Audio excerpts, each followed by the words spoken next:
Pag magluluto kayo ng pansit na wala kayong mantika, kumuha kayo ng taba sa mga sari-sarili natin at lang i-fry natin at magawang mantika. Solve na ang problema. Ito ko sa taba. Ano na siya. Crunchy na siya. Then tsaka natin ilagay ang ating bawang tsaka sibuyas.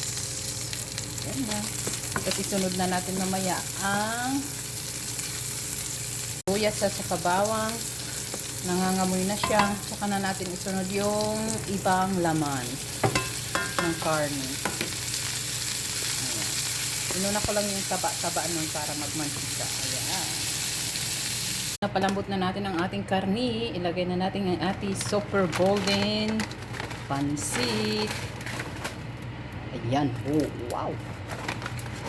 Wow. Lahat ibuhos. At takpan natin siya ng ka-slide para malam. Oh, kalma. Ayan na ho ang aming pansit. Kalma. Ang aking simpleng pansit. Kunting gulay, makulay na buhay.